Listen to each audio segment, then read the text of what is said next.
भाषण देना शुरू करेंगे। कोई बिहार के मुद्दे को टच किया, गमछा बिहार का लहरा दिए। यही गमछा तेजस्वी लहराए थे, साल भर पहले पहन के उतरे थे, उनके खिलाफ बहस होती थी, गुंडा राज की उसकी तुलना करते थे नौजवान। नमस्कार दोस्तों, स्वागत है आपका अपने चैनल टुडे ऑफ इंडिया में। चलिए वीडियो को स्टार्ट करते हैं। वोटर ले गए ट्रेन से। कोरोना के मरने वालों के लिए, जो बेचारे मर रहे थे, उनको घर आने के लिए सरकार ने कोई व्यवस्था नहीं की, पैदल चल के आए। लेकिन वोट देने के लिए उनको वीवीआईपी ट्रीटमेंट ट्रेन में बिठा कर लाया गया। हमें चुनाव आयोग हमें दे दो, सीबीआई हमें दे दो, ईडी हमें दे दो, ईसी हमें दे दो, सत्ता हमें दे दो, पैसा हमें दे दो और भ्रष्ट सोच हमें दे दो। चुनाव कौन जीत पाएगा? जिस दिन तक वोट पड़ा है उस दिन तक आप पैसे ट्रांसफर कर रहे हैं महिलाओं के खातों में। चुनाव आयोग के क्या कर्तव्य बनता है या सरकार की क्या नैतिक जिम्मेदारी होती है? क्या यह भ्रष्ट आचरण नहीं है? क्यों किया? चुनाव आयोग ने क्यों नहीं रोका? कोई प्रदेश की सरकार चुनाव के समय अपने वोटरों को पैसा दे के देखे, मुख्यमंत्री बर्खास्त न कर दे केंद्र की सरकार, या चुनाव आयोग रोक न लगा दे तो कहिएगा? एक केंद्रीय मंत्री भाषण दे रहे हैं कि मेरे बीजेपी के खिलाफ जो वोट देने जाए उसको वोट डालने मत देना, और कोई उस पर एक्शन नहीं होता, सवाल जवाब तक उनसे नहीं होता है। और यहां जितना पैनल बैठा सबसे कह रहा हूं कि भाई एक काम कर दो, वीवीपैट लगा 18,000 करोड़ रुपए लगा के 50% 51% वोट वीवीपैट का गिन दो, बस वीवीपैट का गिन दो, अपने आप विश्वसनीयता बढ़ जाएगी। लेकिन आप उसको भी नहीं गिनते हैं तो शंका होती है कि आपके दाल में तो काला है। क्यों नहीं गिनते हो? लोकतंत्र की नींव को, विश्वसनीयता को मजबूत करने के लिए आप वीवीपैट क्यों नहीं काउंट कर सकते हैं? जुम करो। बीजेपी पर ऐसे लिखना बंद कीजिए, अपना बताइए। आप चक्कर क्या है कि आप सुनती नहीं। मैंने पहले ही कहा कि अगर आप हमें ईडी, ईसी, सीबीआई, सत्ता, मीडिया, ये पैसा आपको चुनाव लड़के जीत कर ही आपके साथ ये तमाम संस्थाएं जिनका आप जिक्र कर रहे हैं ना, चुनाव तो जीतना होगा ना। जीतने की स्ट्रैटेजी क्या है? एक काम सुधांशु जी, सवाल ही नहीं सुन रहे आप। सुधांशु जी, मैंने 2 बार का फिर कह दे रहा हूं, सुधांशु जी और आप दोनों लोग ये यहीं से ऐलान कर दीजिए कि अब जो चुनाव होगा उसका 50% वीवीपैट गिना जाएगा। बोले सुधांशु जी, क्या एतराज है? कोई एतराज नहीं है? लिखित में दीजिए, लिखित में प्रेजेंटेशन दीजिए। अरे भाई लिखित में दे नहीं रहा आदमी और आगे हल्ला मचाना शुरू कर देता है। अभी लो अरे भाई हमारे क्या होता है? अरे लिखित में चुनाव आयोग को दीजिए भाई। बोलो गजब है भाई। बोलो अब सुनिए, बोलो। मैम, मेरा सवाल ये था, जैसे कि इलेक्शन पास आ चुके हैं तो इसी टाइम पर मतलब क्यों अकाउंट्स में 10-10 हजार रुपए डाले गए हैं? आ चुके हैं अब तो, इलेक्शन के टाइम में उस वक्त पर दिया था। कोई लड़की आई। मैम, मेरा क्वेश्चन त्रिवेदी सर से है कि इस साल इलेक्शन के टाइम पे माइग्रेशन एक बहुत बड़ा इशू था, तो अब जैसे कि आप मेजॉरिटी नंबर से जीत चुके हैं तो अब आप उसको रोकने के पलायन का रोड मैप क्या है? आपका पलायन का रोड मैप क्या है? चलिए जवाब दीजिए आप। जब हमारी सरकार आई थी 13% पलायन रेट था, अब 2% पलायन रेट है। और अब जब वहां के ऊपर शिक्षण संस्थाओं से लेके मेडिकल कॉलेज और अन्य चीजें उपलब्ध हो रही हैं तो निश्चित रूप से आने वाले समय में उस पर नियंत्रण होगा। गजब टूबीबाज आदमी हो। मगर मैं एक बात बताना चाहता हूं, जो कांग्रेस कह रही है कि साहब हम तो बहुत जबरदस्त जीत जाते मगर हमारे पास तो इन्होंने गड़बड़ कर दी। तो अब मैं एक आंकड़ा आपको बताना चाहता हूं। आज से नहीं, पिछले 35 साल से इनकी बिहार में क्या स्थिति। 1990 का चुनाव, ये 71 सीटें जीते, 24% वोट और 103 पे जमानत जब्त हुई। 1995 में 29 सीटें जीते, 16% वोट, 167 पे जमानत जब्त हुई। सन 2000 में ये 23 सीटें जीते, 11% वोट, 231 पे जमानत जब्त हुई। उसके बाद 2005 में 9 ही सीटें जीते, खैर लड़ाई नहीं थे ज्यादा। 2010 में 4 सीटें जीते, 6% वोट, 219 पे जमानत जब्त हुई। मेरे भाई आपका वोट था कहां जो आप कह रहे चोरी हो गया? मतलब फटक चंद ना लुटिया ना थारी, फिर भी हमने बाजी मारी। गजब दिखाई।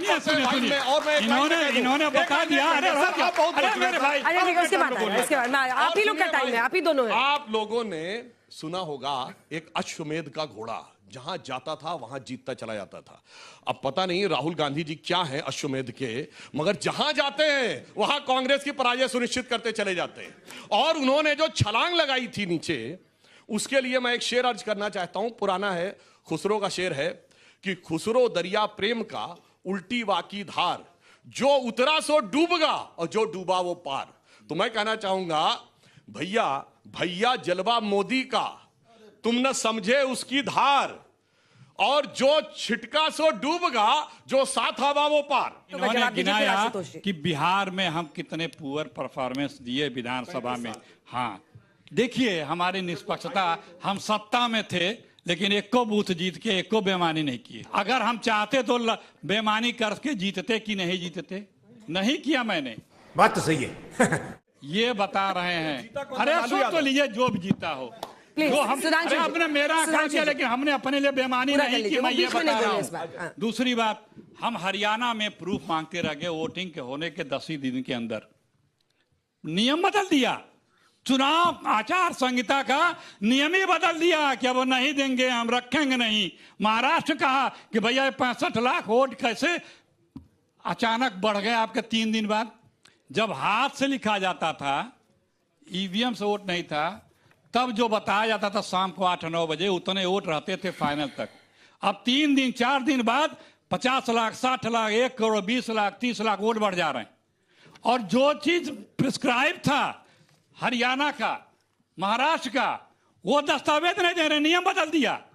सीईसी के सिलेक्शन में सुप्रीम कोर्ट के चीफ जस्टिस होते थे, कानून नया बना दिया, उनको बाहर कर दिया। कभी नहीं होता थे। अरे सुन तो लीजिए, ये भी गलत है, ये भी सरासर झूठ है। अरे सरासर झूठ है। सरासर झूठ, सरासर अरे सरासर झूठ। ठीक है, जवाब और दीजिए। वापस गए जवाब दीजिए बेचारे सुधांशु जी। उसी भीड़ से वो मजदूरी करने।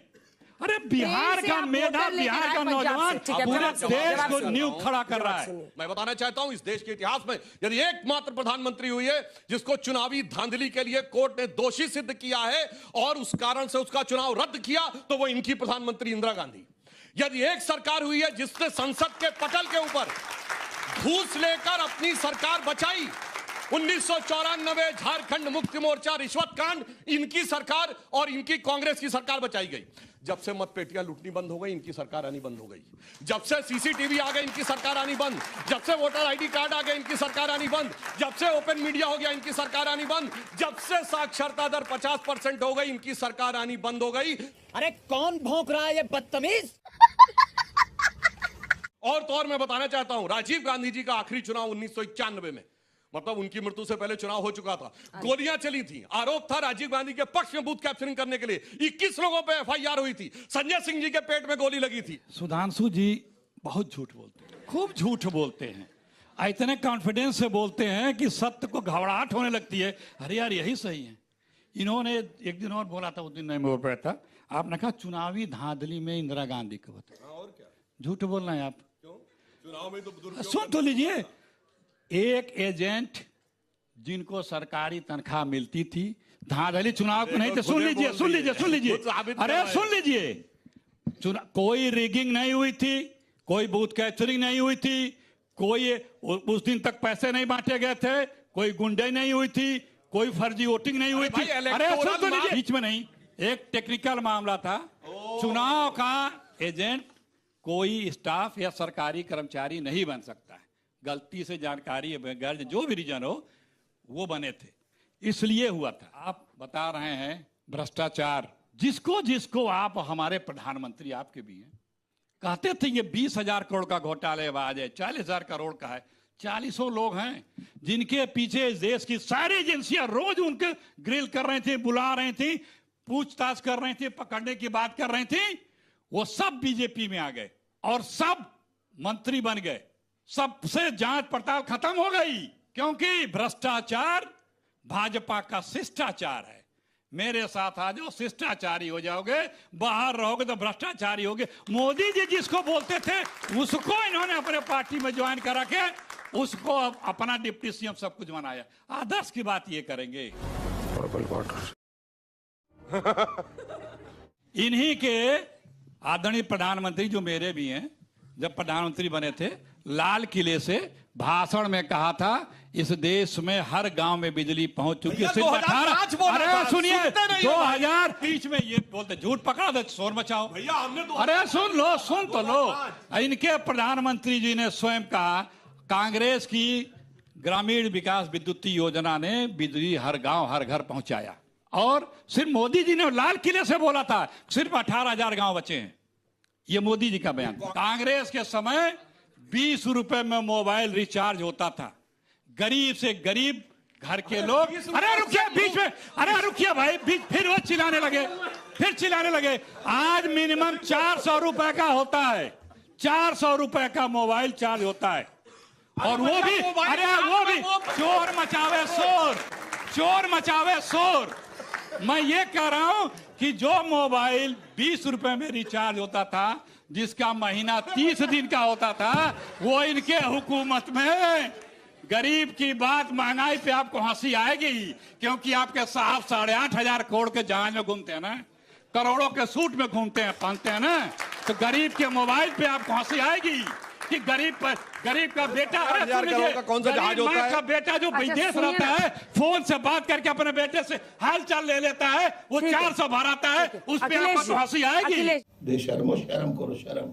यही नहीं, अभी और सुनिए। ये हमारे भाई हैं, इनको मैं खाम-खा कहता हूँ, न अकाउंटेबिलिटी न रिस्पॉन्सिबिलिटी, लेकिन बोलते हैं ठीक है। सवाल ये है अंजना जी कि आज के तारीख में रोजी रोजगार, पूरा चुनाव को, पूरे देश को चुनाव में बांध करके रोजी रोजगार, काम धंधा, इकोनॉमी, देश की अर्थव्यवस्था और जो तमाम उद्योग धंधे, हमारा दुनिया में क्या स्थिति है, उस पर बात न होने पावे, न ध्यान जाने पावे।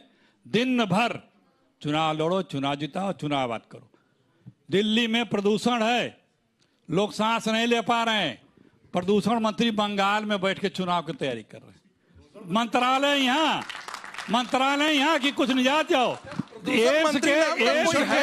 मंत्रालय है, आपने सुना है? प्रदूषण मंत्रालय आपने सुना है क्या? प्रदूषण मंत्रालय आपने सुना है? चेक कीजिए जरा सा, चेक कीजिए कि प्रदूषण मंत्रालय यदि है तो बताइए जरा सा। देश को जानने का अधिकार है या नहीं कि प्रदूषण मंत्रालय कहाँ पर है? डिस्टर्बिंग एलिमेंट पहचान लिया आप लोगों ने ना, ये देश को डिस्टर्ब करते हैं। मंत्रालय कहाँ नोटिफाई किया हुआ, बता कौन मंत्री? मंत्री का नाम बताओ भाई। बंगाल में जाकर के आवाज, अरे सुनिए, देश में प्रदूषण मंत्रालय हाल है, लेकिन कोई प्रदूषण मंत्रालय नहीं बना पिछले 11 सालों में। तुम चुल्लू भर पानी में जाके डूब के मर जाओ। इसमें सबसे दुखद पहलू यह है कि बिहार की स्थिति इतनी खराब क्यों है कि अगर वो एक इंडिपेंडेंट देश होता तो दुनिया का 12वां सबसे गरीब देश होता। उस देश के अंदर जिसके बारे में कहा था फास्टेस्ट ग्रोइंग इकोनॉमी है, दुनिया की 4th लार्जेस्ट इकोनॉमी है, उस देश में एक ऐसा भी प्रदेश है जो अपने आप में दुनिया का 12वां सबसे गरीब देश है। उसका जीडीपी में कंट्रीब्यूशन आज की तारीख में पहले 6% होता था, 1990 में 4% होता था, आज 2.56% है। जहां सिर्फ 4% लोग ऐसे हैं जो 50,000 रुपए से ज्यादा कमाते हैं। 6% लोग ऐसे हैं। राहुल गांधी के साथ ये भी कोलंबिया घूम करके आए थे। देखिए मैं भी बोलेंगे ना जल्दी। अब ये प्रोफेसर है, पता नहीं किस यूनिवर्सिटी की, मुझे मालूम नहीं है। खेल कोटा पर एडमिशन लिए 0.13% लोगों के पास ट्रैक्टर है। 0.13%। इस हालत में आपने बिहार को पहुंचा दिया। ठीक है, इस हालत में राहुल गांधी पर सीधा हमला कर, जल्दी से दूसरी चीज, बिहार के अंदर जो ईबीसी है, उनकी आबादी है 36%। आज कैबिनेट में जगह कितने को मिली है? सिर्फ 5 हैं जो ग्रेजुएट हैं। 96% वो लोग हैं जिनके पास कोई व्हीकल नहीं है, 2 व्हीलर भी नहीं है। और उन लोगों में सबसे खराब स्थिति उनकी है जो इकोनॉमिकली बैकवर्ड है, शेड्यूल कास्ट है, शेड्यूल ट्राइब है। इस पर चर्चा नहीं हो रही। कहीं चर्चा आपने, क्यों नहीं हो रही चर्चा? नीतीश कुमार 20 साल से बिहार के मुख्यमंत्री हैं। क्या पर कैपिटा इनकम में वो 2 पायदान भी ऊपर नहीं ला सकते थे अपनी सरकार को? हमारे ख्याल से जनसंघ का भी परफॉर्मेंस एक बार देख लेना चाहिए। मैं पढ़ के बोल देता हूं। 1952 में जनसंघ को 3 सीट, 1957 में 4 सीट, 1962 में 14 सीट, 1967 में 35 सीट, 1971 में 22 सीट, और जनता पार्टी जब 1980 में थी 31 सीट, 1984 में 2 सीट। तो क्या अटल बिहारी वाजपेयी बहुत खराब नेता थे? या दीनदयाल उपाध्याय बड़े खराब नेता थे? या लाल कृष्ण आडवाणी बड़े खराब नेता थे? तो लेने के देने पड़ गए।